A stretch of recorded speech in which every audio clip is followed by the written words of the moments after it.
Assalamualaikum warahmatullahi wabarakatuh.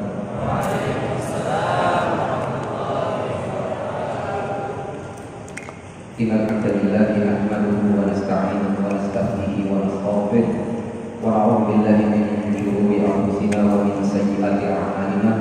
May yahdihillahu fala mudilla lahu wa man yudlil fala hadiya lahu. Asyhadu an la ilaha illallah wahdahu la syarika lahu lahul mulku wa lahul hamdu yuhyi wa yumiitu wa huwa hayyun la yamut biyadihi al-khairu wa huwa 'ala kulli syai'in qadir wa huwa al-qahiru fawqa 'ibadihi wa huwa al-hakimul khabir huwa al-awwal wal akhir wal zahir wal batin wa huwa bi kulli syai'in 'alim. Wa asyhadu anna Muhammadan 'abduhu wa rasuluhu wa la nabiyya ba'dahu. Allahumma shalli wa sallim ala Muhammadin wa ala alihi wa ashabihi wa man tabi'ahum bi ihsan ila yaumil qiyamah. Ikhwani wa akhwat rahimani wa rahimakumullah taala. Pertama-tama kita memanjatkan puji dan syukur atas kehadirat Allah Subhanahu wa taala di malam yang mulia ini, di rumah Allah Subhanahu wa taala yang penuh dengan barokah ini. Mudah-mudahan Allah Subhanahu wa taala senantiasa meningkatkan keimanan kita, derajat ketakwaan kita, menambahkan ilmu kita, bermanfaat untuk diri kita dan untuk orang lain. Banyak nikmat-nikmat yang Allah Subhanahu wa taala berikan kepada kita, nikmat Islam yang memberikan keselamatan dunia dan akhirat, nikmat iman yang dengannya seorang muslim bisa melakukan ibadah dengan ikhlas, nikmat kesempatan yang dengan kesempatan tersebut kita bisa meluangkan waktu kita untuk beribadah dan menuntut ilmu, nikmat kesehatan yang dengannya pula kita bisa dengan kuat melakukan ibadah kepada Allah dan menuntut ilmu, dan masih banyak nikmat-nikmat yang lain, termasuk di antaranya adalah nikmat umur di atas ketaatan kepada Allah Subhanahu wa taala. Oleh itu marilah kita senantiasa mensyukuri seluruh nikmat Allah apapun itu.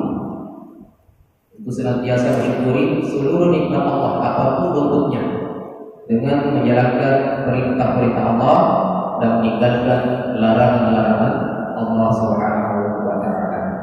Kemudian salawat dan salam kepada Rasulullah sallallahu alaihi wasallam, kepada para keluarganya, para sahabat-sahabatnya, para tabi'in dan seluruh kaum muslimin yang setia melaksanakan sunnah-sunnah Rasulullah sallallahu alaihi wasallam.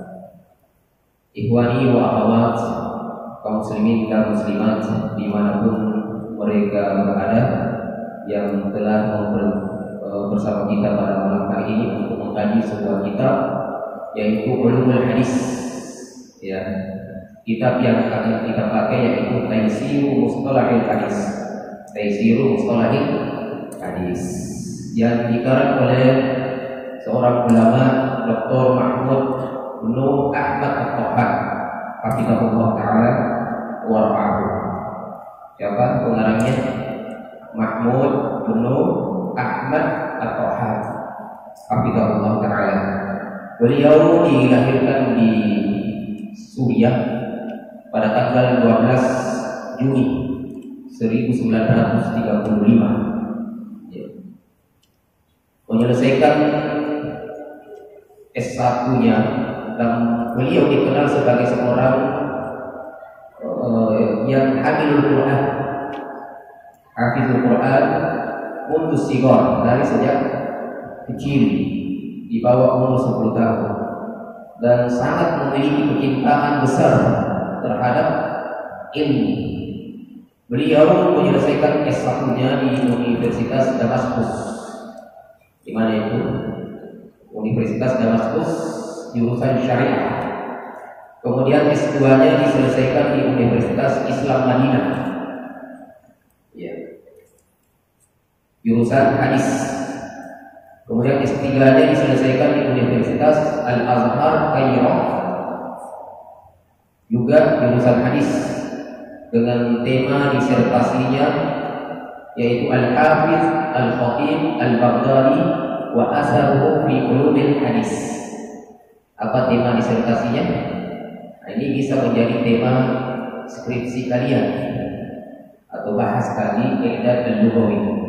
Tapi besar ini, butuh mutalaah banyak kitab-kitab. Al-Hafiz Al-Khatib Al-Baghdadi wa asaruhu fi ulumil hadis. Ya. Itu sedikit yang saya ketahui tentang beliau. Kemudian di tahun 2000-an beliau diangkat menjadi seorang dosen di Universitas Islam Madinah. Dan salah satu bidang studi yang beliau diamanahkan yaitu ulumul hadis. Salah satu bidang studi atau bidang ilmu yang diamanahkan kepada beliau adalah ulumul hadis. Dan pada waktu itu buku yang dipakai, kitab yang dipakai adalah ulumul hadis karangan Ibnu Salah. Dan juga At-Taqrib yang dikarang oleh Imam An-Nawawi. Namun Syekh pengarang kitab ini atau Syekh Muhammad At-Tahan ini, beliau mendapatkan banyak kesulitan terhadap mahasiswa yang mempelajarinya. Banyak istilah-istilah yang berat, tinggi bahasanya, dan sulit bagi mahasiswa di Universitas Islam Madinah, sehingga muncul idenya untuk mengarang buku ini. Maka kita tahu sebab kenapa terbit dan dikarang buku ini oleh beliau. Salah satu di antaranya adalah untuk mempermudahkan mahasiswa yang beliau ajar pada waktu itu. Ikhwani wa akhwat rahimani wa rahimakumullah taala. Kita masuk pada pembahasan yang pertama insyaallah, karena kita baru memulai buku ini dan ada sebagian mahasiswa atau para hadirin di sini yang sudah punya bukunya. Ya. Kemudian yang berada di rumah silakan dilihat di PDF-nya. Kita sama-sama membaca. Sebelum ada bukunya. Kalau tidak ada bukunya, sebelum saya kasih buku. Foto. Adalah.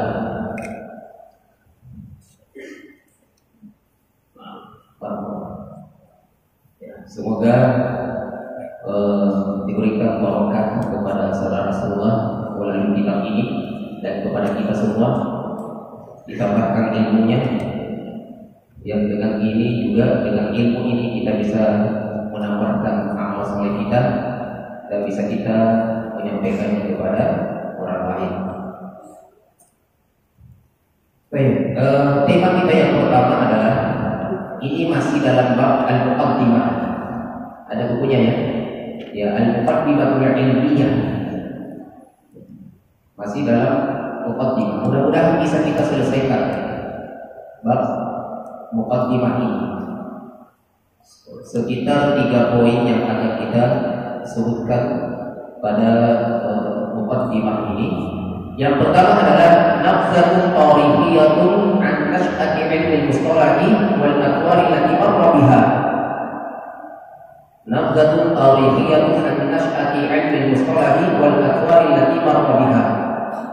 Ya, yang artinya adalah ringkasan sejarah munculnya ilmu mustalah hadis dan perkembangannya. Ringkasan sejarah munculnya ilmu mustalah hadis dan perkembangannya. Ini ada sekitar 2 halaman setengah. Kita akan berbicara tentang sedikit sejarah munculnya ilmu mustalah hadis dari masa ke masa dan bagaimana perkembangan ulumul hadis tersebut. Yulahidul bahisul mutafahhisu anna al-ususal wal arkan. Ada beberapa harakat mungkin yang perlu diperbaiki di bawah. Silakan dilihat. Yulahidul bahisul mutafahhisu anna al-ususal wal arkan al-asasiyatan li'ilmi riwayah wa naqli al-akhbar mawjudatun fil kitabil aziz was sunnatin nabawiyyah. Jadi orang yang melakukan pengkajian yang mendalam, mereka menemukan bahwa annal khusus wal ardan, bahwa dasar-dasar dan pokok-pokok al-asasiyah yang penting di riwayat, untuk ilmu riwayat ini termasuk yang dimaksud adalah ulumul hadis wa naqlil akhbar, dan cara penyampaian berita, suatu berita mawjudatun fil kitab aziz wa sunnah nabawiyah, itu sudah ada di dalam Al-Quran dan sudah ada di dalam hadis Rasulullah sallallahu alaihi wasallam. Saya ulangi bahwa dasar-dasar dan pokok-pokok penting tentang ulumul hadis dan bagaimana kita mengambil atau menerima suatu berita dan bagaimana kita menyampaikan suatu berita, itu sudah disampaikan di dalam Al-Quran Al-Karim dan Sunnah hadis Rasulullah sallallahu alaihi wasallam. Faqad jaa fil Quran Al-Karim qauluhu ta'ala, ada di dalam Al-Quran, telah ada di dalam Al-Quran Al-Karim sebagaimana firman Allah Subhanahu wa taala, ya ayyuhalladzina amanu in ja'akum fasiqun binaba'in fatabayyanu fatasabbatu. Ya ayyuhalladzina amanu in ja'akum fasiqun binaba'in fatabayyanu. Apabila, wahai orang-orang yang beriman, apabila datang orang fasik membawa berita kepadamu, fatabayyanu, periksa dulu, teliti dulu. Jadi perintah untuk meneliti suatu berita itu sudah ada di dalam Al-Quran. Wajah fi sunnatin nabawiyah qauluhu sallallahu alaihi wasallam. Begitu pula sudah ada di dalam sunnah Rasulullah sallallahu alaihi wasallam sebagaimana sabdanya, nadarallahu Quran sama sami'anna syai'an fa ballaghahu kama sami'a. Farubba muballighin aw 'amin sami'in. Kata Nabi sallallahu alaihi wasallam, hadis ini diriwayatkan oleh Imam At-Tirmizi dalam kitab Al-Ilmi. Allah Subhanahu wa taala akan mencerahkan wajahnya seseorang yang mendengar sesuatu dari kami, yaitu dari Rasulullah sallallahu alaihi wasallam, lalu ia menyampaikannya kepada orang lain sebagaimana yang ia dengar dari kami. Baru kalau batin al-'amin saja. Mungkin saja orang yang menerima berita tersebut lebih paham daripada orang yang mendengarkannya. Yang mendengarkan di sini maksudnya adalah yang menyampaikan hadis tersebut. Ya. Bisa jadi orang yang menerima hadis itu pada akhirnya lebih memahami maksud daripada berita tersebut daripada yang menyampaikan berita tersebut. Paham di sini? Ya.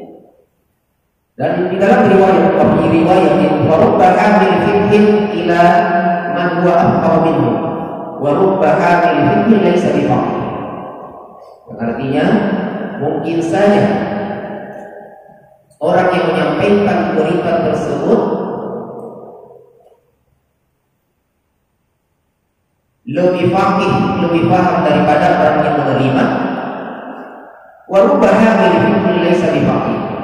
Dan mungkin saja orang yang menerima lebih faqih daripada orang yang menyampaikan.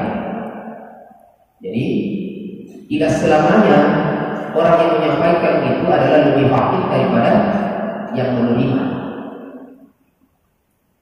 Dan begitu juga sebaliknya. Fa fi hadhihi al-ayat al-karimah wa hadha al-hadits asy-syarif mabda'u tasabbuti fi ahli al-akhbar. Maka di dalam ayat yang mulia ini dan dalam hadis Rasulullah SAW yang mulia ini adalah merupakan terdapat prinsip yang tegas. Mabda'u tasabbut, ada prinsip yang sangat tegas fi ahli al-akhbar dalam mengambil suatu berita. Wa kayfiyat dabtiha, dan cara untuk mengoreksinya, menyeleksinya. Mengoreksi dan menyeleksi. Bagaimana kita menyeleksi suatu berita yang datang kepada kita? Bil intibahi laha wa waqiha, yaitu dengan cara mencermati dan memahaminya. Dengan cara mencermati dan memahaminya, wa tatbiqi fi naqliha lil akharin, dan mendalami untuk menyampaikan kepada orang lain. Bagaimana caranya untuk kita bisa menyampaikan kepada orang lain? Maka kita harus menuntut ilmunya sebelum kita menyampaikan. Olehnya itu Imam Al-Bukhari meletakkan suatu bab di dalam kitab sahihnya, babul ilmi qabla al-qawli wal 'amal. Bab menuntut ilmu sebelum menyampaikan dan mengamalkan. Nah, wa imtisalan li amrillah ta'ala wa rasulihi, dalam upaya melaksanakan perintah Allah dan perintah Rasulnya. Faqad kana sahabatu radhiyallahu anhum yatasabbatuna fi naqli al-akhbari wa qabuliha. Maka para sahabat radhiyallahu anhum, mereka semua menyeleksi fi naqli al-akhbar, dalam menerima suatu berita, wa qabuliha, dan menyeleksi dalam menerima suatu berita. Wala siyama idza syaqu fi sidqi ma filaha. Terlebih lagi apabila para sahabat itu meragukan, ragu terhadap seseorang yang menyampaikan berita tersebut. Ya, kita lihat beritanya. Apalagi yang menyampaikan berita tersebut kita mengetahui sifatnya, kita meragukan kejujurannya, maka suatu berita itu tidak serta-merta langsung diterima kemudian kita langsung menyampaikannya.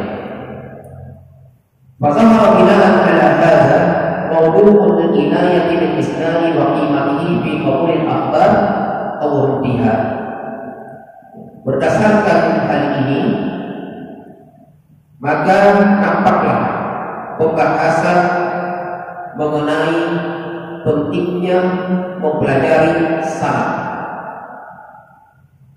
Penting gak mempelajari sebuah sanad dalam sebuah hadis? Penting. Dan pentingnya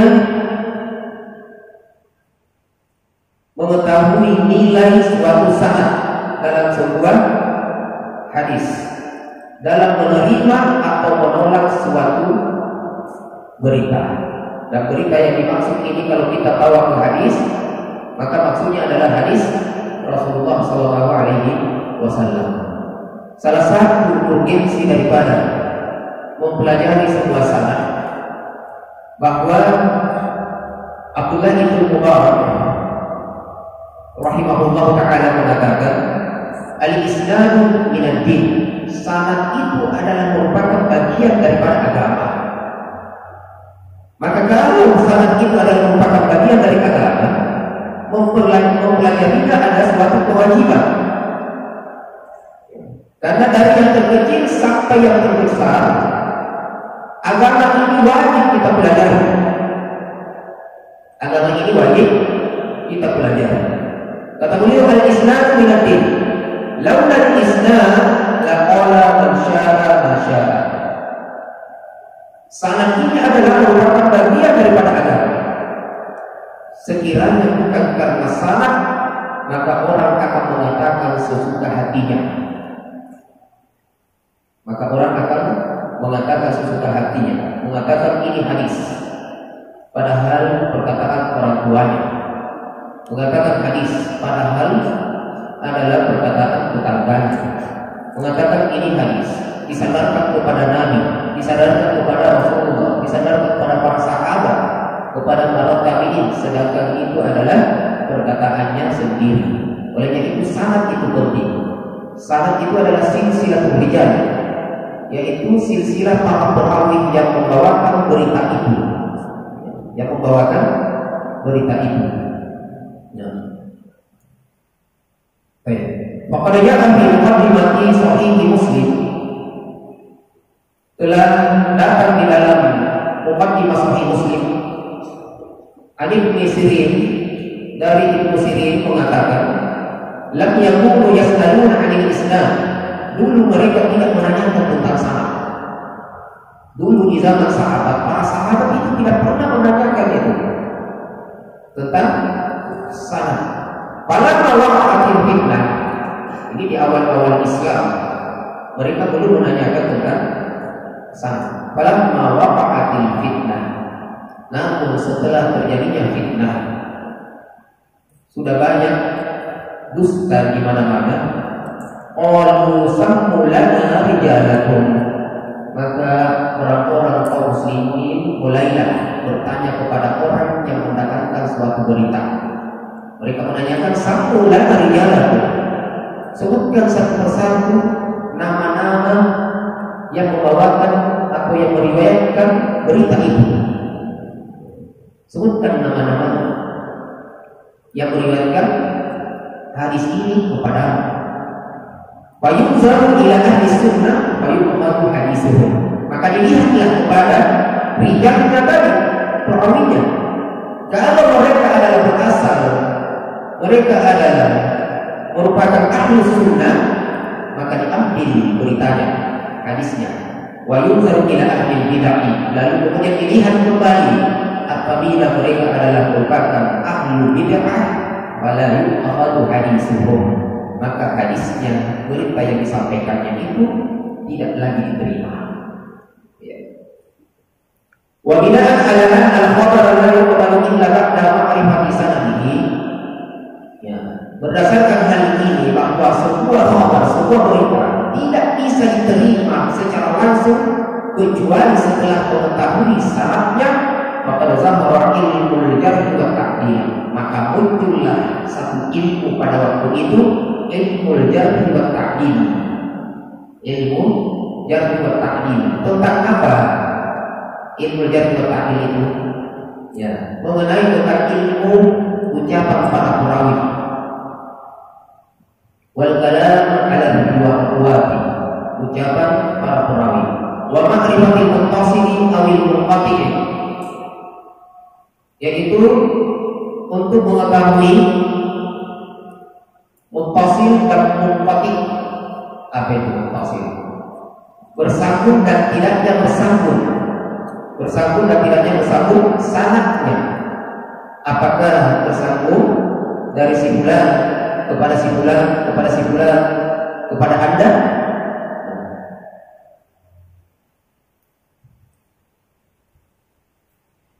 Wa ma'rifatil jilal khafiyah, dan untuk mengetahui cacat yang tersembunyi.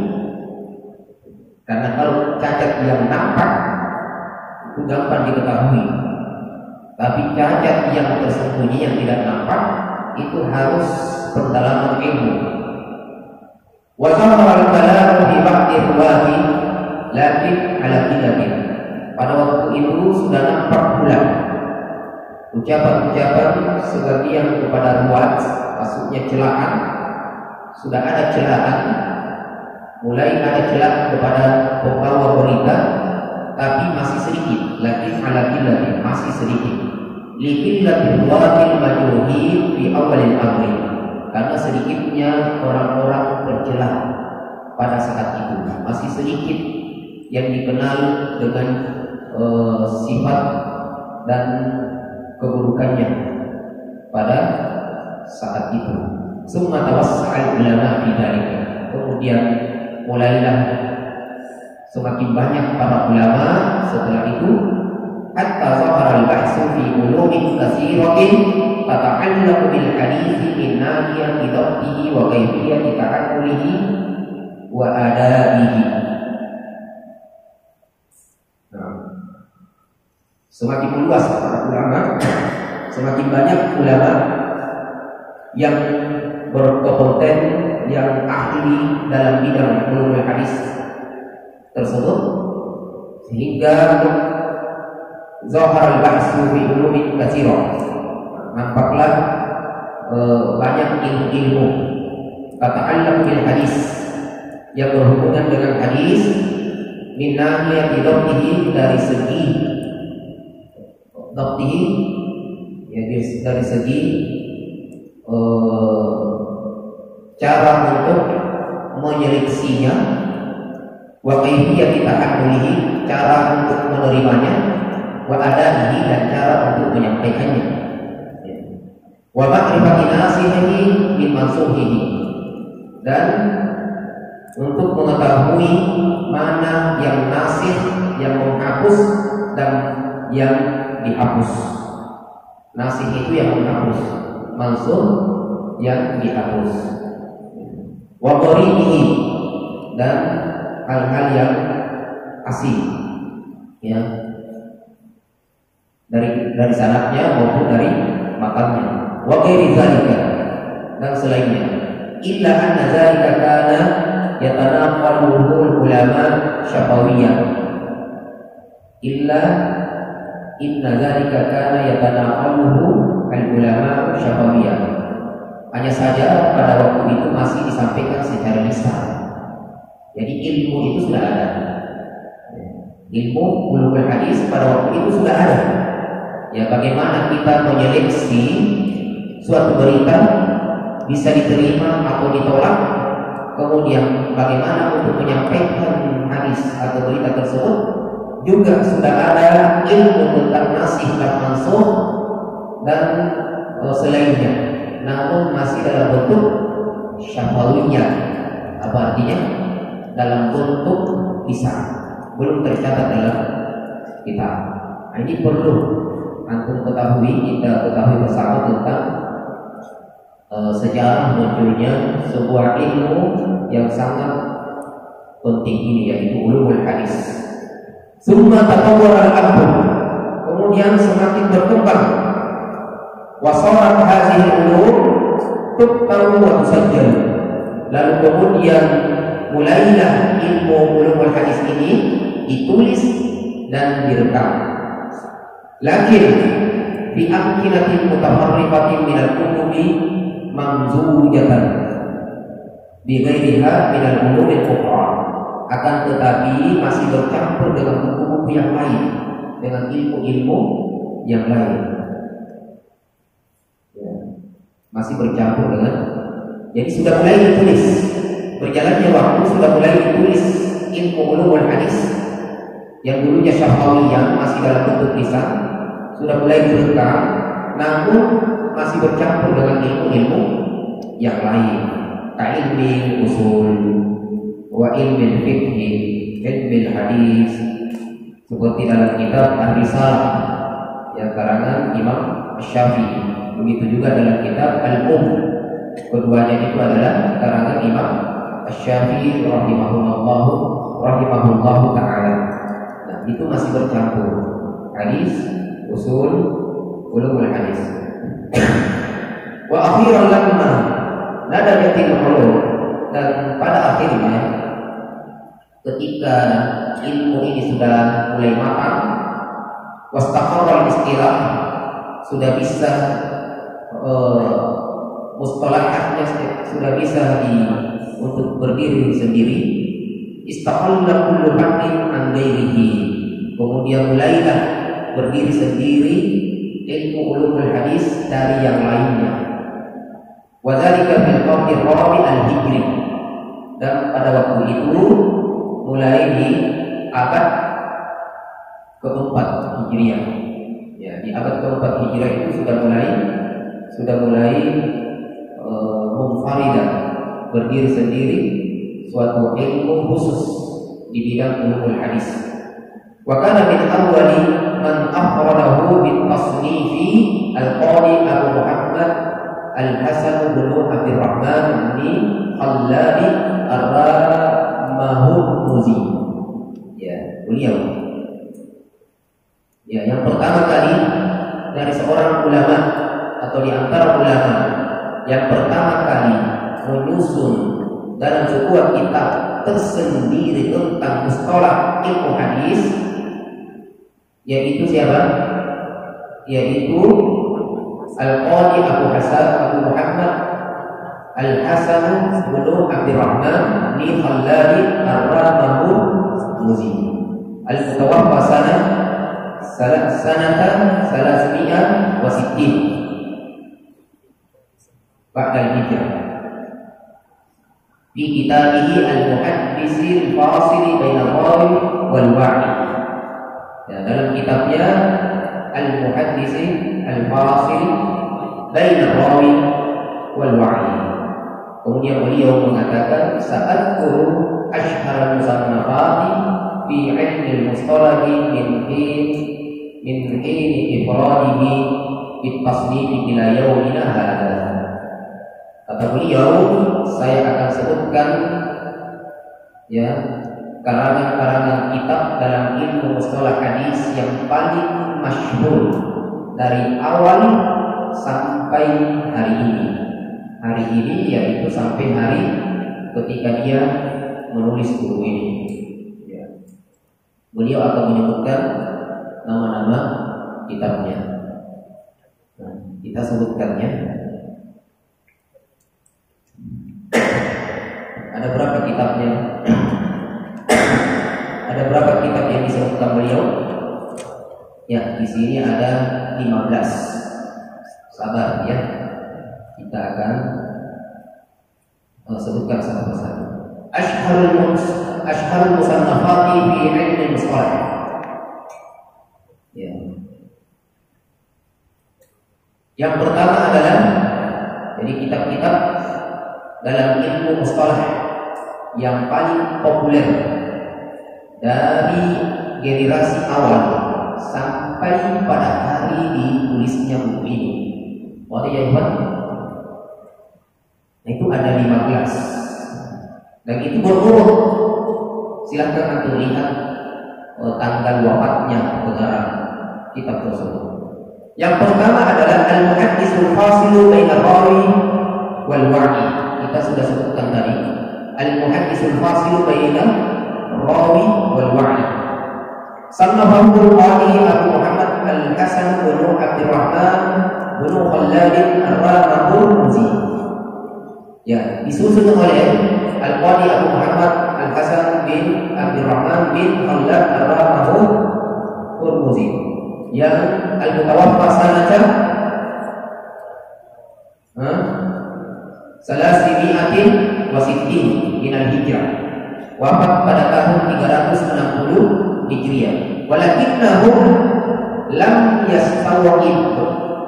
Ya, akan tetapi kitab ini belum mencakup al-bahasan mustalah kullaha, belum mencakup seluruh topik ilmu mustalah. Ya, belum mencakup seluruh topik-topik ilmu mustalah.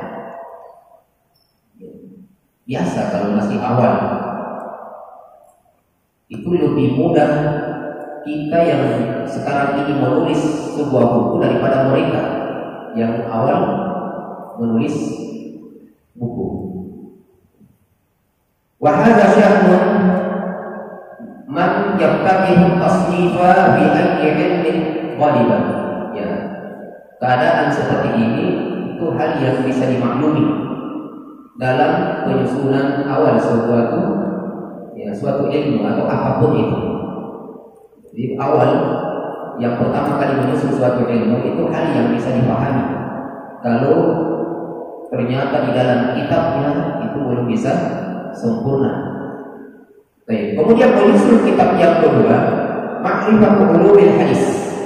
Sannahu Abu Abdillah Muhammad bin Abdillah Al-Hakim An-Naisaburi al-mutawaffa sanata 450 ba'da al-hijrah. Lakinnahu lam yuhazzib al-abhasa wa lam yurattibha at-tartib al-fanni al-munasibah. Kata beliau, buku ini dikarang oleh Abu Abdillah Muhammad bin Abdillah Al-Hakim An-Naisaburi. Ya, Al-Hakim di sini beliau seorang qadhi. Ya, pengarang buku ini adalah seorang qadhi. Bukan maksudnya seorang hakim yang akan kita sebut dalam takrifat awaliyah bahwa seorang hakim itu adalah merupakan derajat tertinggi dari pengkajian hadis dan mustalahnya. Ya. Tapi beliau adalah selain daripada seorang alim, beliau adalah seorang hakim yang artinya seorang qadhi. Beliau wafat pada tahun 405 Hijriah. Akan tetapi pembahasan dalam kitabnya ini belum tersusun secara sistematis, sebagaimana yang diinginkan orang-orang yang ingin mempelajarinya sekarang. Ya, masih kesulitan kalau seandainya antum ingin membaca kitab-kitab yang awal ini. Ya. Nah, selain daripada bahasanya yang tinggi, karena belum terlalu sempurna. Walam yurattibha tartiban fahmi, belum disusun dengan susunan sesuai dengan ilmu hadis yang sesuai. Nah, kemudian yang ketiga, lahir lagi al-mustakhraj ala ma'rifati ulumil hadis. Ya. Sannafahu Abu Nu'aim Ahmad bin Abdullah al-Asbahani, dikarang oleh Abu Nu'aim Ahmad bin Abdullah al-Asbahani. Al-mutawaffa sanata 430, yang wafat pada tahun 430 Hijriah. Istadraka fihi 'ala al-hakimi ma fatahu fi kitabihi. Ya, beliau ini melengkapi dari kitabnya yang di atas, yang nomor 2 tadi, yaitu Al-Hakim. Dia melengkapi kitabnya siapa? Al-Hakim An-Naisaburi. Ma fatahu. Melengkapi itu artinya yang masih kurang. Ya. Dia melengkapi yang masih kurang di dalam kitabnya Al-Hakim An-Naisaburi, yaitu Ma'rifatul Ulumil Hadis min qawaidi hadzal fanni, dari pokok-pokok ulumul hadis ini. Lakinnahu taraka asya'a, namun walaupun demikian masih ada yang beliau tinggalkan. Lakinnahu taraka asya'a yumkinu lil muta'aqqibi an yastadrikuha alaihi aidan.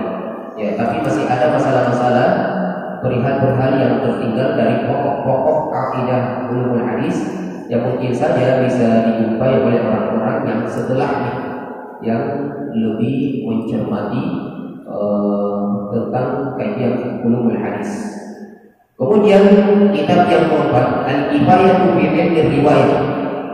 Al-Kifayatu fi Ilmi Riwayah sannafahu Abu Bakr Ahmad bin Ali bin Sabit Al-Khatib Baghdadi, dikarang oleh Abu Bakr Ahmad bin Ali bin Sabit Al-Khatib Al-Baghdadi Al-Masyhur. Ya, yang beliau lebih populer dengan nama Al-Khatib Al-Baghdadi, yang al-mutawaffa sanata arba'iyah salasi wa sittin, wafat pada tahun 463 Hijriah. Wa huwa kitabun hafidun bi tahriri masail hadzal fan, dan ini adalah merupakan kitab yang mencakup segala hal yang berkenaan dengan ilmu hadis, yang mencakup segala hal yang berkenaan dengan ilmu hadis. Wa bayani qawaid riwayah, dan menjelaskan kaidah-kaidah atau pokok-pokok riwayat yang para perawi. Wa yu'addu min ajalli masadir hadzal ilm. Ya.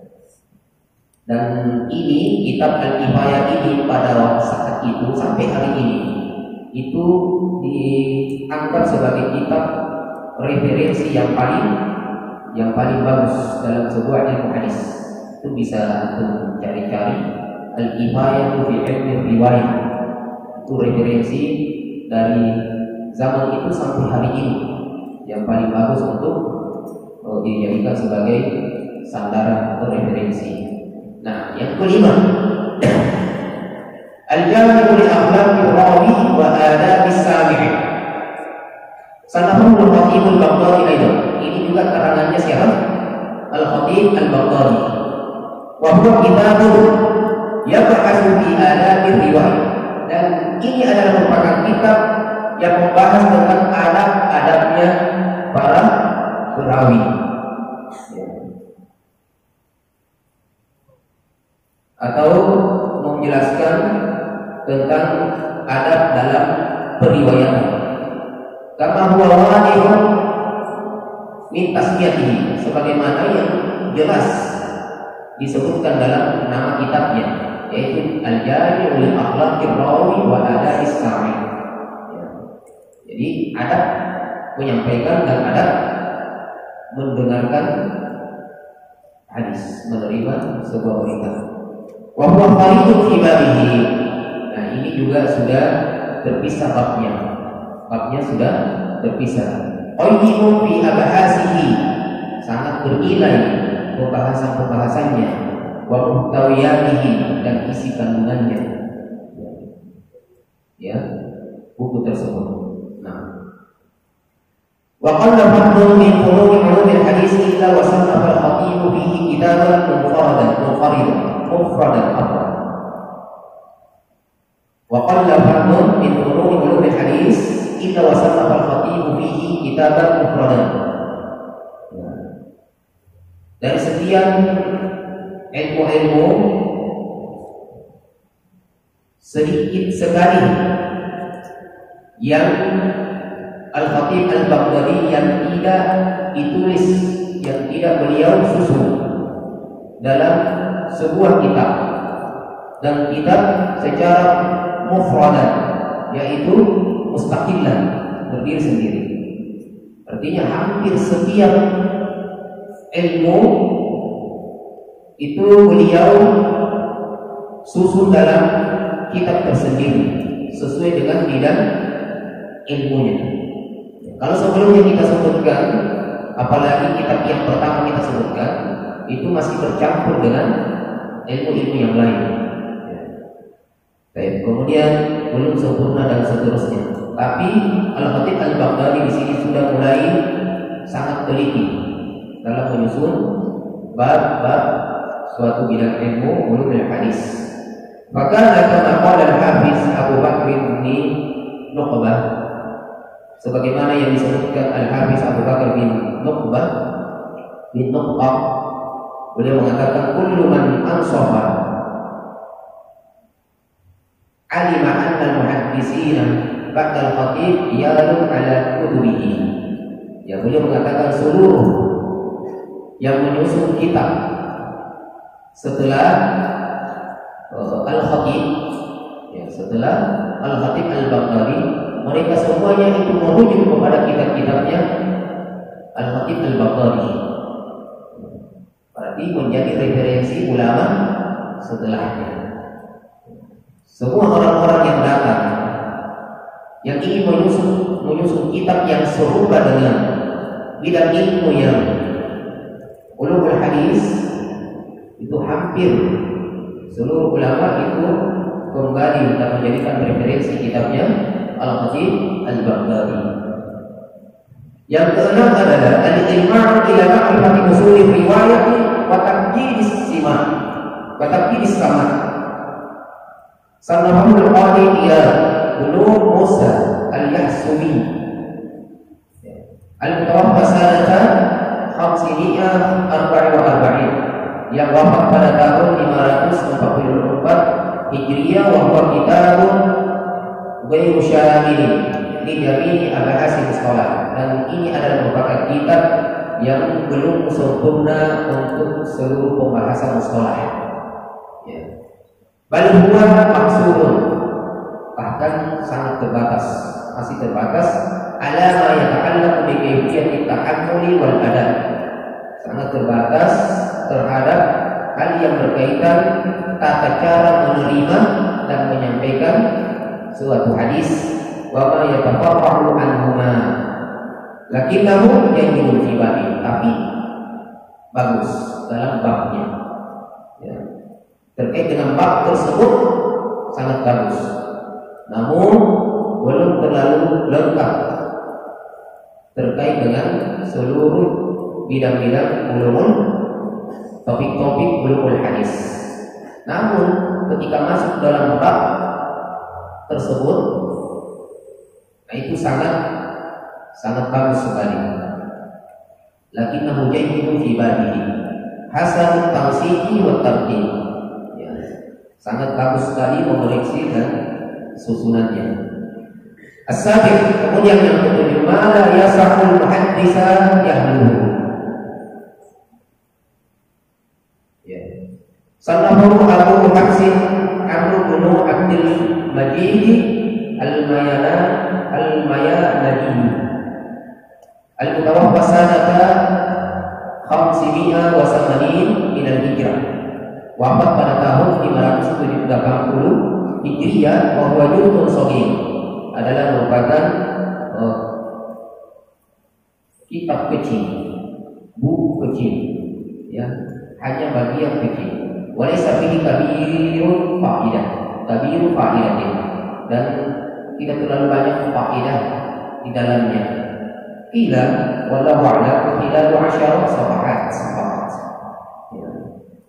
Juz'un shaghir, hanya sekitar 10 halaman. Dan beliau sendiri yang mengatakan laisa fihi kabirun fa'idah, tidak terlalu banyak di dalamnya atau tidak terlalu besar fa'idah di dalamnya. Kemudian ilmu hadis berikutnya ulumul hadis, namanya ulumul hadis. Sanahu Abu Amri Utsman bin Abdurrahman Asy-Syahrazuri al-masyhur bi Ibnu Shalah, ya, yang dikenal dengan Ibnu Shalah, al-mutawaffa sanata 643, wafat pada tahun 643 Hijriah. Wa kitabu hadza masyhurun bainan nas, dan kitabnya ini ada sangat populer di kalangan masyarakat. Hanya antum kayaknya yang tidak tahu. Mulai sekarang antum sudah tahu, cari bukunya. Ya. Kitab masyhur. Apa nama kitabnya? Muqaddimatu Ibnu Shalah. Wa huwa min adwalil kutubi fil mustalah, dan ia adalah merupakan kitab terbaik di bidang mustalah hadis. Nah, di mana jama'a fihi mu'allifuhu ma tafarraqa fi ghairihi min kutubil khatib al-Baghdadi wa man taqaddamahu fa kana kitaban 'abilan min fawaidi. Kenapa? Karena muallif buku ini, yaitu Ibnu Shalah, dalam kitabnya beliau mengumpulkan yang ma tafarraqa fi ghairihi min kutubil khatib, yang terpisah. Ya, beliau menghimpun berbagai topik yang tafarraqa, yang tidak didapatkan dalam kitab-kitabnya Al-Khatib, dan kitab-kitab atau bidang ilmu atau kitab-kitab sebelumnya. Jadi Ibnu Shalah ini menghimpun bidang ilmu berbagai topik dalam ulumul hadis ini yang belum ditulis oleh para ulama sebelumnya. Maka kitabnya ambilan bil fawaid, ghaziran, banyak sekali faedah-faedahnya. Namun demikian nanti kita juga akan mendapatkan bahwa masih ada juga kekurangannya. Lakinnahu lam yurattibuhu 'ala al-wad'il munasibi, akan tetapi pengarang juga belum menyusunnya secara sistematis.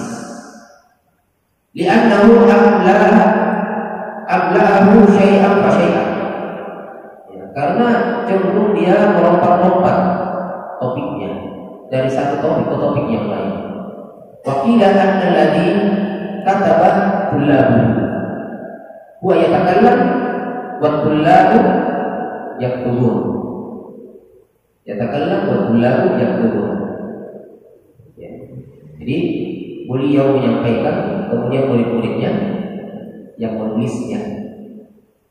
Wa huwa ma hadza umdatu man ja'a ba'dahu minal ulama. Dengan demikian ini juga adalah merupakan kitab kitab inti dari para ulama-ulama yang datang setelahnya. Dia juga adalah merupakan kitab referensi yang dipakai oleh para ulama yang datang setelahnya dan juga para talibul ilmi. Bahkan min muhtasirin lahu wa nazimin wa mu'aridin lahu wa Jadi banyak ulama yang menyusun mukhtasar, ringkasan-ringkasan dari kitab tersebut. Jadi kitabnya Ibnu Shalah ini ada lagi orang ulama yang datang setelahnya itu meringkasnya. Ya, ada lagi ulama setelahnya meringkasnya. Bahkan nazimin, bahkan ada yang membuatnya sebuah nazam. Ya, sebuah nazam bait-bait. Dibuat seperti bait-bait dan itu diambil dari kitabnya Ibnu Shalah. Wa mu'aridin lahu. Namun ada juga yang melakukan koreksi terhadap buku tersebut. Wa munqasim, ada juga yang melakukan perbaikan dan seterusnya. Baik. Yang kesembilan adalah at-taqwim wa at-taysir li ma'rifati sunanil basyirin nadhir. Sannafahu Muhyiddin Yahya bin Syarafin An-Nawawi.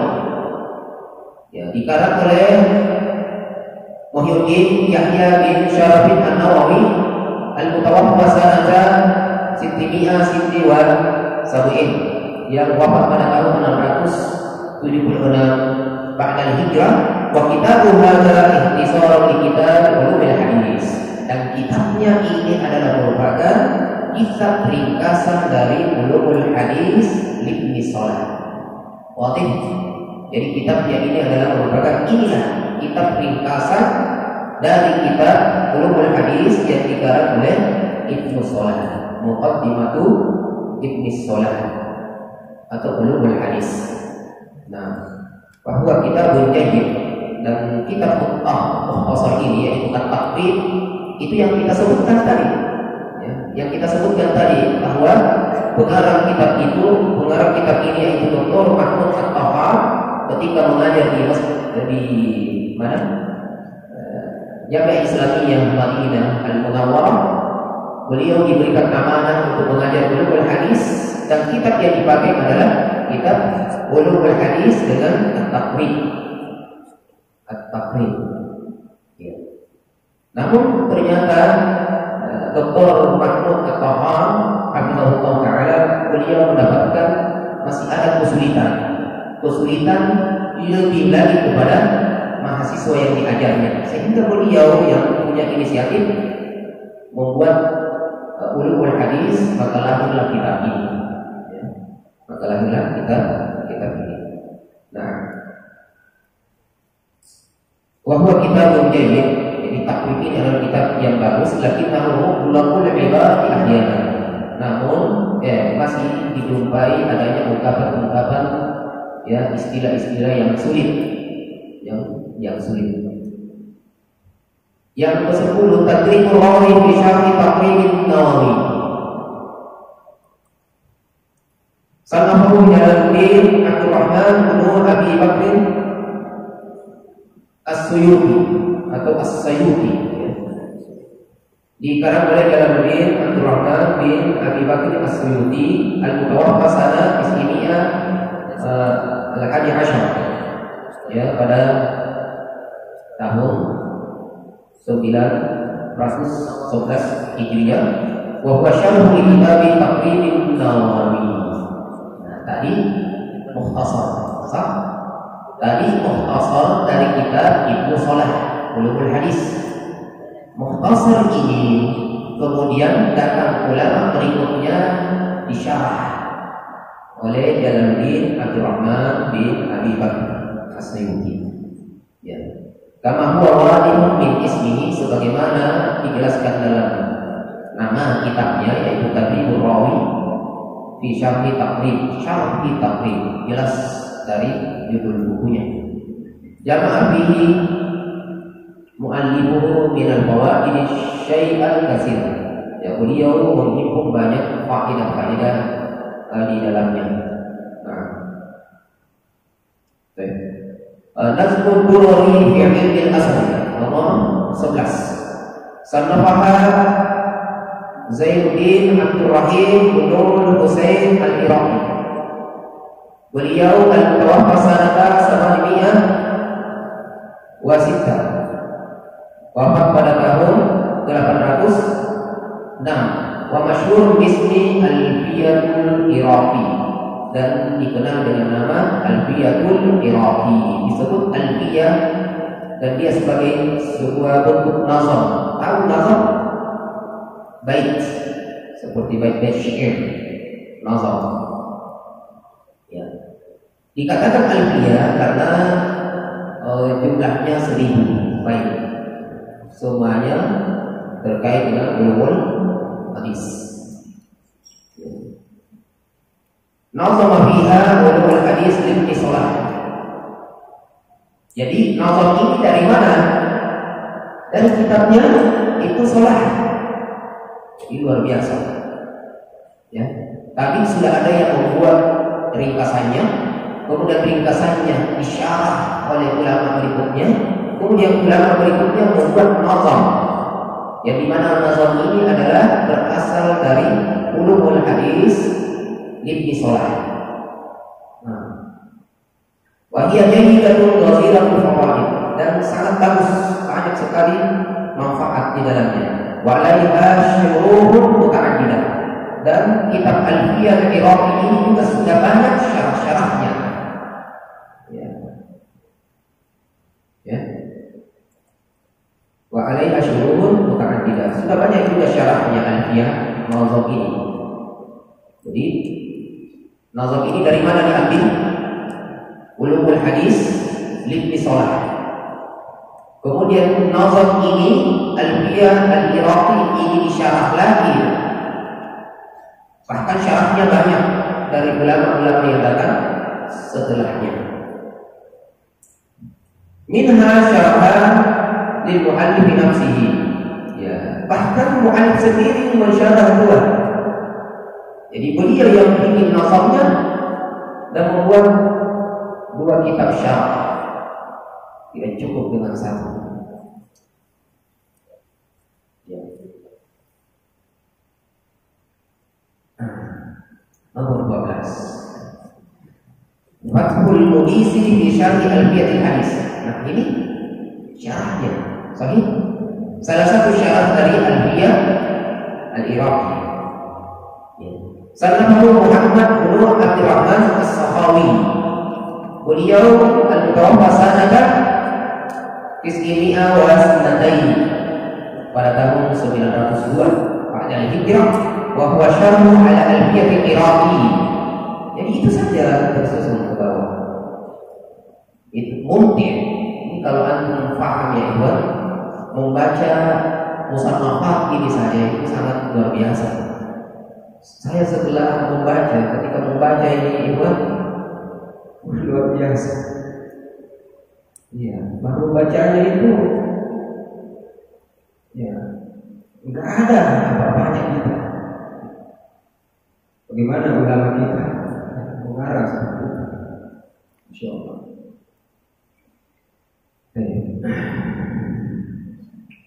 Wa huwa syarah ala Alfiyah Iraqi.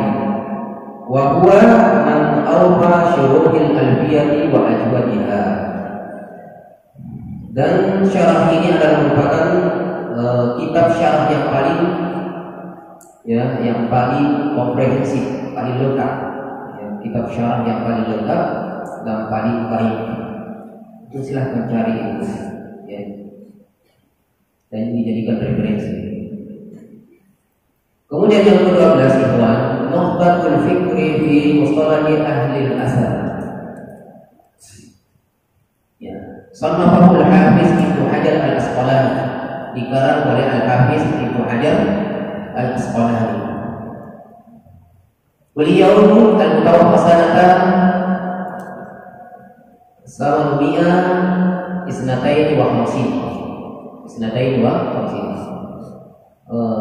wafat pada tahun 852 Hijriah. Wa huwa juz'un shaghir mukhtasarun jiddan. Dan dia adalah merupakan kitab kecil, sangat ringkas. Lakinnahu min anfa'il mukhtasarat wa ajwadiha tartiban.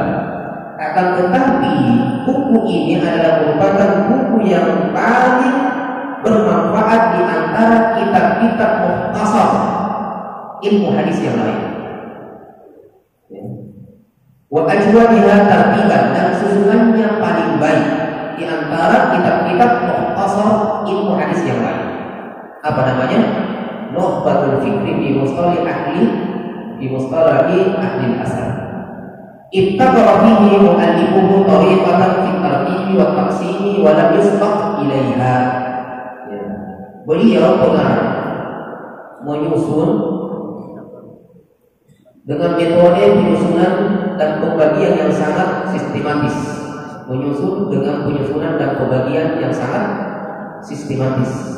Lam yusbaq min qabli. Lam yusbaq apa wa taqsimi lam yusbaq ilaiha. Dengan cara pembagian penyusunan yang belum dilakukan sebelumnya.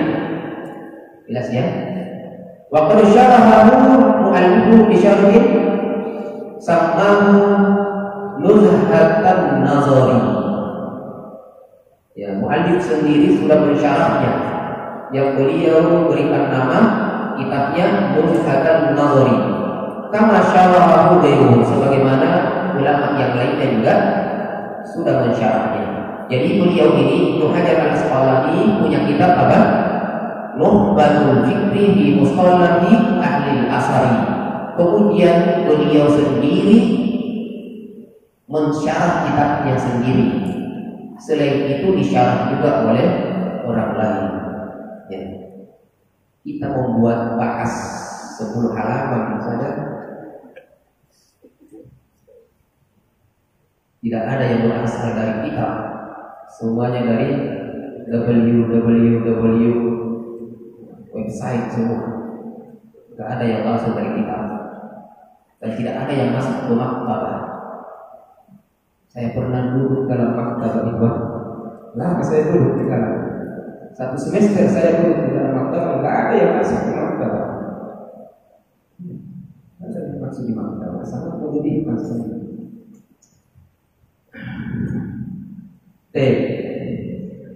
Kemudian yang ke-14, Al-Manzumatul Baiquniyah. Al-Manzumatul Baiquniyah. Makanya saya minta kepada antum semua miliki kitab ini.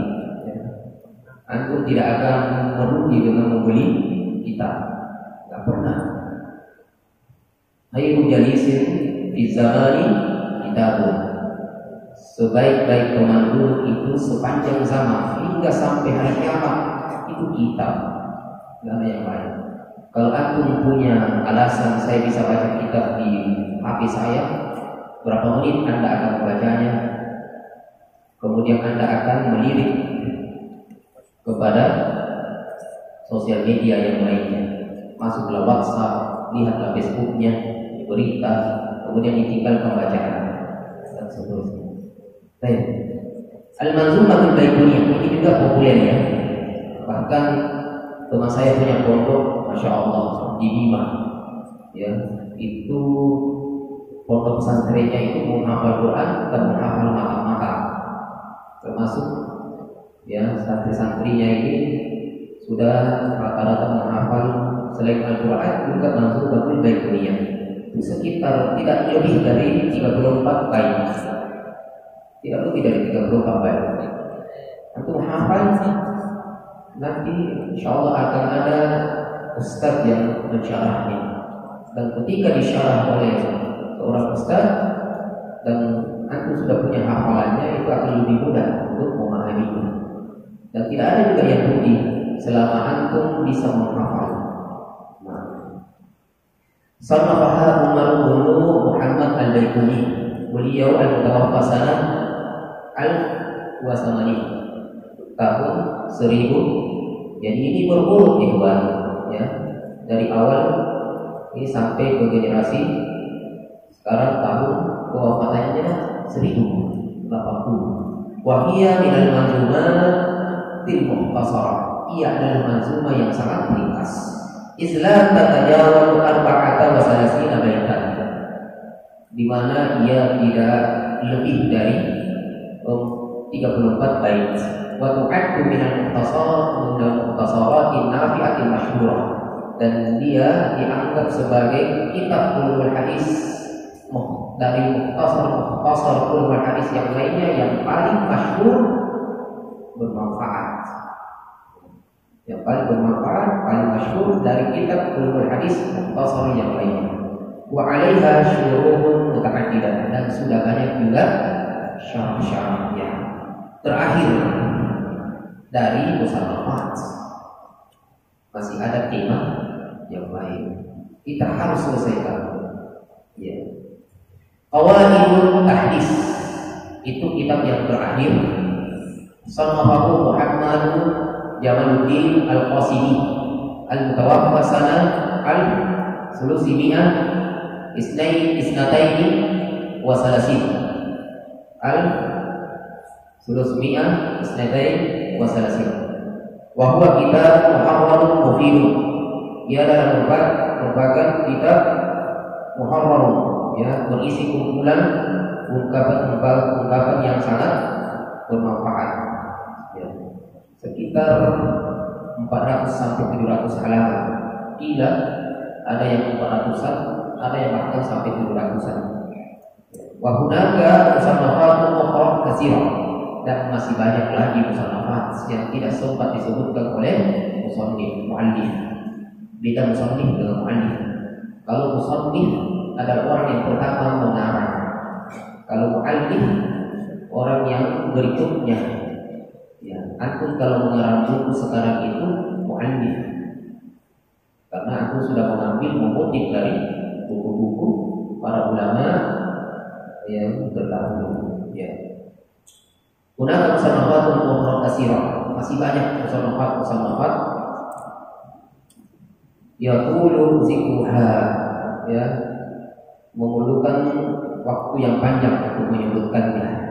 Jadi ini saja dulu, ya. Selebihnya enggak usah, karena sudah habis tema. Kata beliau, "Intasartu ala zikri masyhuri minha." Saya cukupkan dengan menyebut ya kitab-kitab yang populer saja. Fajazallahu jami'a 'anna wa 'anil muslimina khairal jazaa. Ya, semoga Allah Subhanahu wa taala membalas seluruh kita dan seluruh kaum muslimin dengan balasan yang terbaik. Amin ya rabbal alamin. Baik. Yang berapa sekarang? Masih ada 1 jam. Saya pernah belajar ikhwan dari sejak sholat subuh sampai sholat subuh selama hampir 1 bulan, ya, yaitu dengan sima'ah Musnad Imam Ahmad, dengan membaca kitab, mendengar. Saya tidak membaca langsung dengan syekh. Jadi syekh mendengarkan bacaan muridnya dan kita selebihnya mendengarkan bacaannya. Dan itu sampai selesai, dari setelah sholat subuh sampai jam 9 baru kita sarapan. Setelah sarapan kita langsung mulai lagi sampai zuhur. Setelah sholat zuhur kita mulai lagi, dan kita makan siangnya nanti setelah sholat asar. Setelah sholat asar terkadang kita tidak lanjutkan, terkadang kita lanjutkan sampai maghrib. Setelah maghrib kita terkadang makan malam dulu, terkadang kita lanjut dulu sampai isya. Setelah isya, kalau kita sudah makan malam tadi maghrib ke isya, kita lanjutkan baca hadis sampai jam 12. Nah, kalau kita belum makan, kita makan dulu, baru kita lanjut sampai jam 12. Besok begitu lagi. Kebetulan waktu itu libur 2 bulan, akhirnya kita belajar seperti itu. Kalau sampai jam 10 ini ada yang ngantuk, itu perlu dites dari jam subuh sampai subuh. Ta'rifatun awaliyah, ya, definisi penting, ya, dari kitab mustalah hadis, ya, ini sangat penting. Yang pertama adalah ilmu mustalah. Kalau saya baru semangat. Yang pertama adalah ilmu mustalah. Apa artinya ilmu mustalah? yaitu huwa ilmu bi usulin wa qawaidah yuqrabu biha ahwal sanad wal matani min haitsul qabuli wa raddi. Kalau ada yang salah tulis diperbaiki, ya, salah cetak. Ilmu mustalah adalah sebuah ilmu bi usulin, ilmu dengan sebuah ilmu dengan pokok-pokoknya atau tentang pokok-pokok, wa qawaidah dan qaidah. Qawaid ini ismul ladzi la yansharif, maka dia majrurun bil fathah. Tentang pokok-pokoknya dan qaidah-qaidahnya, wa yuqrabu biha, yang dengannya kita bisa mengetahui ahwal sanadi, kondisi sanad para perawi, wal ma'ni dan isi hadisnya, min haitsul qabuli wal raddi, dari sisi diterima atau tidaknya. Jadi ilmu mustalah hadis itu adalah mengkaji tentang apa? Pokok-pokok, qaidah. Sebuah qaidah yang dari qaidah dan pokok-pokok penting itu kita bisa mengetahui keadaan rijal, perawi hadis yang membawakan hadis itu sampai kepada Imam Bukhari, Imam Muslim, Ibnu Majah, Imam Ahmad dan seterusnya. Ya, apakah hadisnya diterima atau ditolak? Nah, disinilah lahir ilmu hadis riwayat dan ilmu hadis dirayah. Kalau ilmu hadis riwayat itu adalah ilmu yang mengkaji tentang sanadnya, sedangkan dirayah adalah ilmu yang mempelajari matanya. Nah, apakah diterima atau tidak? Wal mawdu'uhu, ya, mawdu' itu kalau bahasa kita sasarannya, objek pembahasannya adalah dari ilmu mustalah ini, yaitu as-sanad wal matan, yaitu sanad dan matannya. Min haitsul qabuli wa raddi, dari sisi apakah hadisnya bisa diterima atau tidak, apakah perawinya bisa dibenarkan atau tidak. Nah, yang ketiga samaratuhu, yaitu manfaatnya.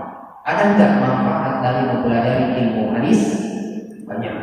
Di antaranya adalah tamyizus shahihi minas sahih minal hadis. Manfaat dari mempelajari ilmu mustalah hadis adalah untuk mengetahui atau dengan mempelajari mustalah hadis ini kita bisa mengetahui, membedakan antara hadis sahih dan hadis sahih dhaif. Ya. Dengan mempelajari ulumul hadis, mustalah hadis, kita bisa mengetahui mana yang sahih dari yang dhaif dan mana yang dhaif dari yang sahih. Kemudian yang keempat, ma'anal hadis wal khabar wal asar. Nah, karena ini memiliki kesamaan dan juga memiliki perbedaan. Al hadis wal khabar wal asar. Al hadis lughatan al jalil wa yujma'u ala ahadits ala khilaf al qiyas. Ahadits juga ismul ladzi la yansharif, makanya dia majrurun bi harfi jar wa alamat jarrihi al fathatu li'annahu min ismil ladzi la yansharif. Al jalil, jadi al hadis artinya al jalil. Ya Muhammadun hadisan, Muhammad baru saja datang. Jamaknya ahadits ala khilaf qiyas, ya, berbeda dengan qiyas. Istilahan, secara istilah hadis itu adalah ma ulifa ila Nabi sallallahu alaihi wasallam min qaulin aw fi'lin aw taqririn aw sifatin uluhiyah aw khalqiyah.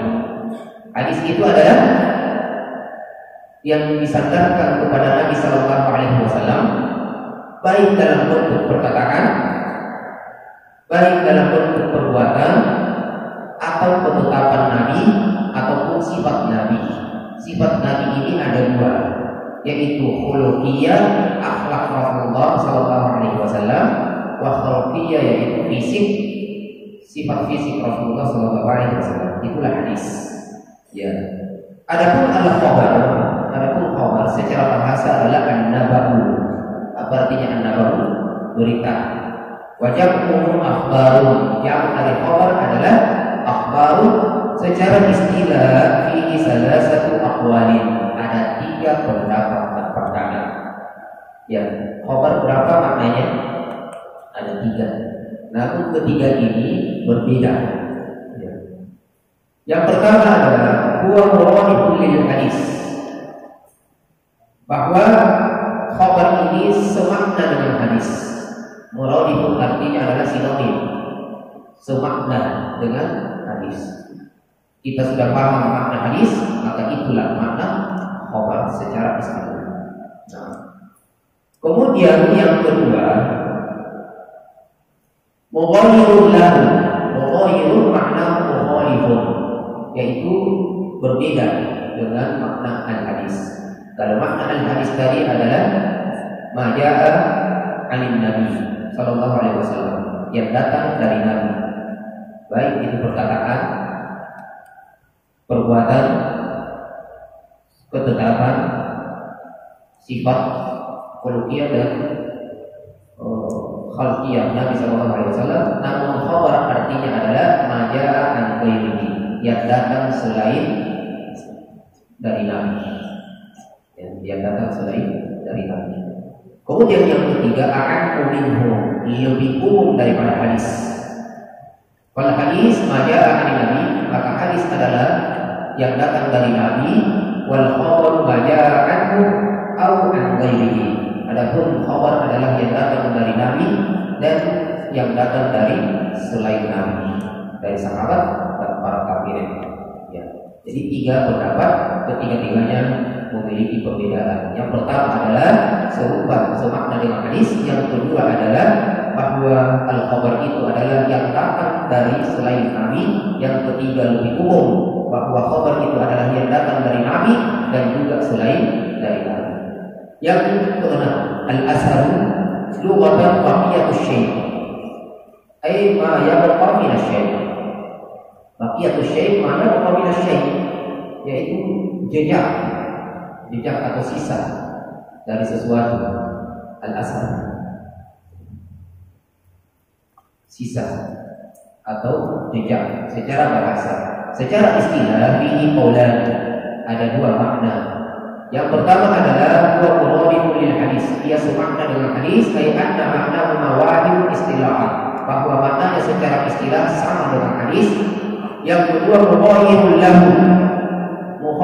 lahu, berbeda dengan hadis, yaitu al-khabar al-asar maknanya adalah ma'rifah ila sahabati wa tabi'in min aqwalin aw af'alin, yaitu yang disadarkan kepada para sahabat dan para tabi'in dari ucapannya maupun perbuatan mereka.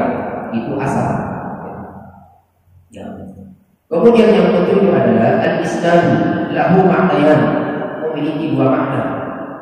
Ya. Yang pertama adalah azmul hadis ila qa'ilihi musnadan. Azmu itu artinya nisbatu.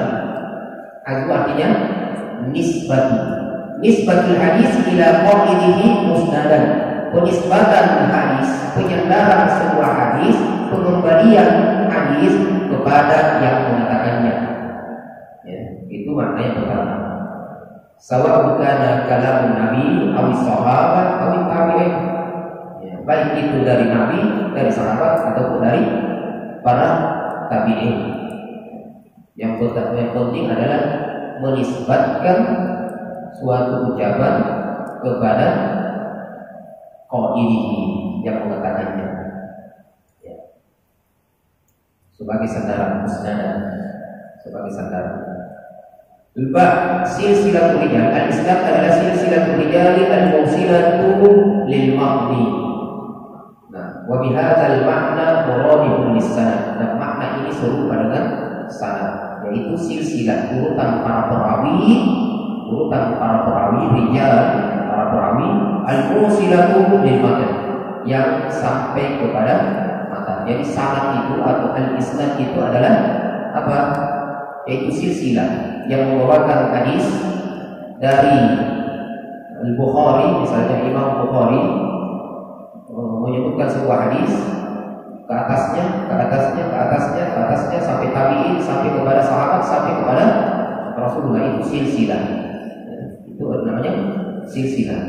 Silsilah rijal al-musilatu lil matan, yang sampai kepada matannya. Kalau masuk ke dalam hadis Nabi, isi dari ucapan Nabi itulah namanya matan. Yang membawa hadis itu namanya sanad. Isi perkataan Nabi namanya matan. Contoh, saya punya contoh di sini. Misalnya, ada hadis balighu anni walau ayat. Ya. Imam Bukhari mengatakan hadatsana Abu Asim, menceritakan kepada kami Abu Asim ad-Daqa bin Makhlad. Akhbarana al-Auza'i. Abu Asim ini mengatakan akhbarana al-Auza'i. Auza'i ini mengatakan hadatsana Hasan bin Atiyah. Hasan bin Atiyah ini mengatakan an Abi Hafsyah. Saya dengar dari Abu Hafsyah. Abu Hafsyah ini mendengar dari Rasulullah SAW, dari Abdullah bin Amr.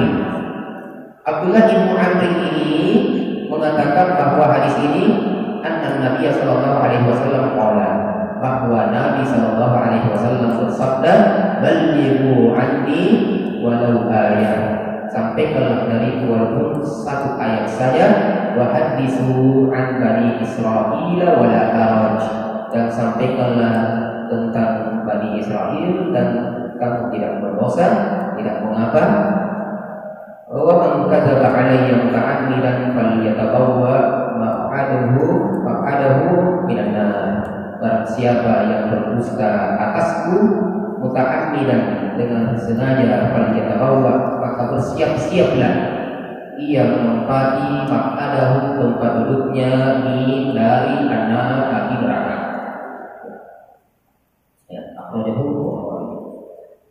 Itu contoh matan sanad. Kemudian matanya itu balighu anni wal ayat. Baik, kata yang ke-9 al-matnu. Apa itu al-matnu? Secara bahasa merupakan ma saluba wa tafa'a min al-ardi. Ma saluba itu artinya yang keras. Wa tafa'a yang naik, menjulang, minal ardi, dari tanah, dari bumi. Ya, sesuatu yang keras dan naik ke atas. Itu namanya al-matnu. Sedangkan secara istilah, ma yantahi ilaihi sanadu minal kalam, yaitu tempat berakhirnya sanad dari sebuah kalam.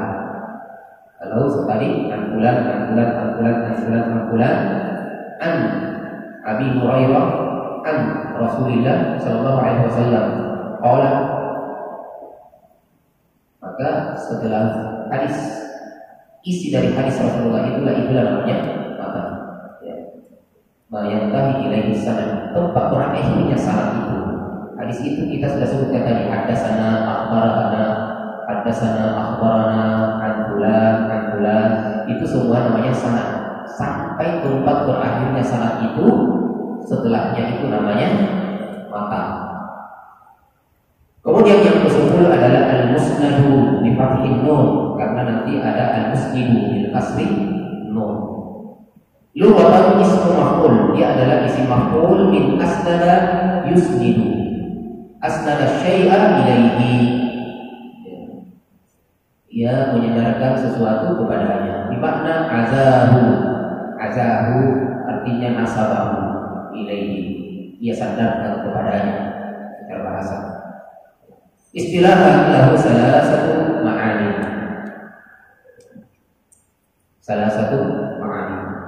Yang pertama adalah yang disebut dengan al-musnadu, kullu kitabin jumi'a fihi marwiyatun kulli sahabi an hidatin.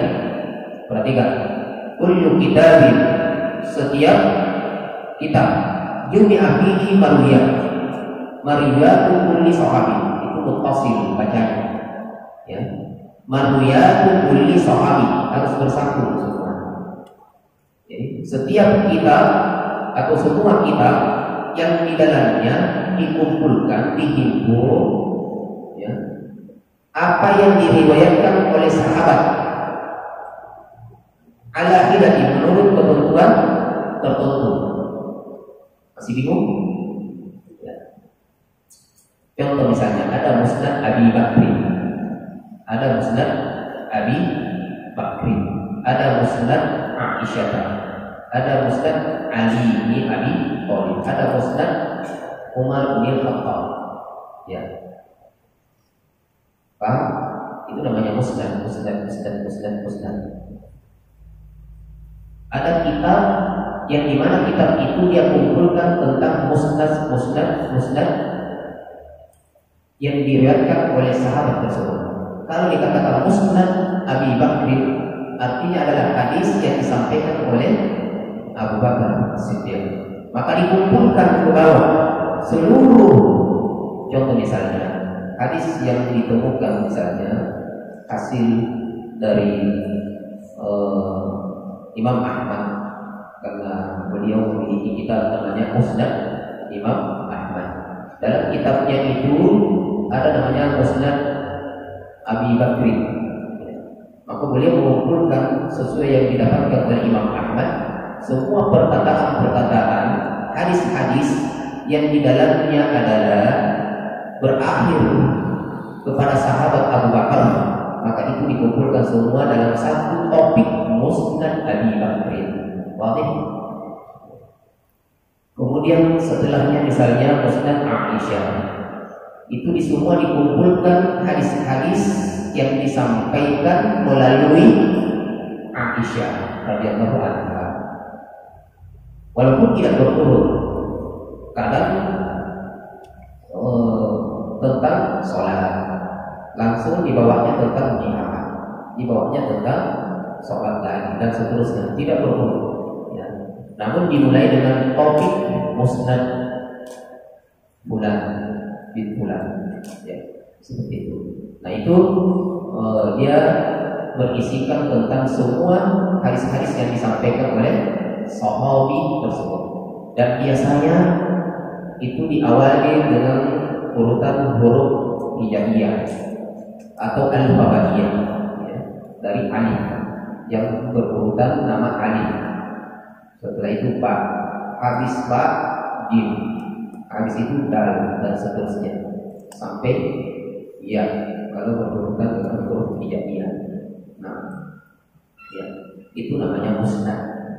Kemudian yang kedua, al-hadisul marfu'ul muttasil sanadan, yaitu hadis marfu' yang sanadnya sampai kepada Rasulullah. Itu namanya musnad. Hadis yang marfu' yang sampai sanadnya kepada Rasulullah sallallahu alaihi wasallam. Kalam Nabi, walaysa kalam sahabat. Nah, karena kalam sahabat bukan lagi marfu', mauquf. Kalau di bawahnya lagi ta'dil, maka namanya maqtu'. Ya.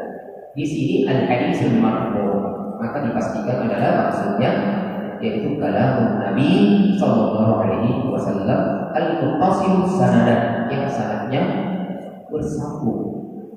Kemudian yang ketiga, ayyurada bihi sanad, maksudnya adalah sanad. Jadi al-musnad maksudnya adalah sanad. Wa yakunu bi hadzal makna masdaran mimiyyan. Maka dalam hal ini kalau maksudnya adalah sanad, maka musnad ini adalah masdar mimi. Ya, masdar mimi. Antum tahu masdar mimi? Bahwa mimnya itu mim zaidah, bukan dari fiilnya. Ya, bukan dari fiilnya. Ya. Mim zaidah. Kemudian yang ke-11, al-musnidu bi kasrin nun wa huwa man yarwi al-haditsa bi sanadihi, yaitu yang meriwayatkan hadis dengan sanadnya. Kalau ada yang meriwayatkan hadis dengan sanadnya, itu namanya al-musnidu. Sawa'un akana indahu ilmun bihi, baik itu dia punya ilmu tentang itu, am laisa lahu illa mujarradul riwayah, atau bahkan orang yang tidak punya ilmu tentang hal tersebut, ya, mujarradul riwayah, hanya menyampaikan riwayat saja, ya, tetap disebut musnid, ya, ismul fa'il. Yang ke-12, al-muhaddis. Siapa itu al-muhaddis? Nah, insyaallah sudah mau habis. Al-muhaddisu huwa man yashtaghilu bi'ilmi hadis riwayatan wa dirayatan. Muhaddis itu adalah siapa mereka? Yaitu orang-orang yang menyibukkan dirinya dengan ilmu hadis secara riwayat maupun secara dirayat. Ya, paham matan, paham sanad. Itu muhaddis. Mudah-mudahan dari antum ada yang bisa menjadi muhaddis fi hadzal asri. Ya, bisa itu menjadi muhaddis insyaallah. Bisa itu. Ya. Wa yaqulu ala katsir min riwayat, dan mengetahui banyak tentang periwayatan, bukan sekedar menghafal matan. An Abi Habsin Umar bin Khattab radhiyallahu anhu qala sami'tu Rasulullah sallallahu alaihi wasallam innamal a'malu binniyat, dan seterusnya 10. Muhaddis lambat. Muhaddis itu selain daripada menghafal hadis, dia hafal sanadnya juga, ya, kemudian dia mengetahui apa tasihil min riwayat, mengetahui banyak periwayatan wa ahwali ruwatiha, dan kondisi-kondisi perawinya. Ya, maksudnya apakah dia rawi yang siqah atau rawi yang sodok atau rawi yang kemusali. Ya, seorang muhaddis harus mengetahui hal tersebut. Nah, di atasnya lagi muhaddis ada namanya al-hafiz. Ya, al-hafiz. Ini di atasnya muhaddis. Nah, al-hafiz yaitu qaulan muradifun lil muhaddis inda katsir min al-muhaddisin. Ya. Yang pertama, al-hafiz ini dimaknakan sama dengan muhaddis. Muhaddis, muhafiz, al-hafiz, al-hafiz, muhaddis, muhaddis, al-hafiz. Itu yang pertama, sama. Kemudian yang kedua, bila huwa, ada yang mengatakan arfa'u darajatan minal muhaddis, ia lebih tinggi derajatnya daripada muhaddis. Bihaitsu yakunu ma ya'rifuhu bi kulli tabaqatin aksar mimma yajhaluhu. Karena ia lebih banyak yang ia ketahui setiap tabaqah daripada yang ia tidak ketahui. Tabaqah sahabat, di bawahnya tabaqah tabi'in, di bawahnya tabi'in, di bawahnya tabi'in, di bawahnya sampai ke Imam Bukhari. Al-Hafiz itu dari sekian banyak para perawi, ya, di setiap tabaqah itu lebih banyak yang ia ketahui daripada yang tidak diketahui. Itu hafiz namanya. Kalau muhaddis tidak harus sampai ke sana. Nah, ada yang mengartikan seperti ini, al-hafiz fi zamanina. Al-hafiz di zaman kita sekarang itu punya pengertian tersendiri, yaitu huwa man idza sami'a al-hadisa, yaitu orang yang apabila mendengar sebuah hadis arafa annahu min sihami aw ghairiha. Kalau ia mendengar sebuah hadis, dia langsung tahu hadis ini sahih atau tidak sahih. Itu hafiz. Wa kana yahfadhu alfa hadisin bil makna faswaidan, dan ia menghafal 1000 hadis faswaidan dan lebih. Berarti minimal ada hafalannya 1000 hadis. Fi zamanina, kalau zaman kita sekarang baru dikatakan al-hafiz. Kalau di bawahnya itu berarti minimal disebut al-muhaddis. Kemudian al-akhir insyaallah al-hakim.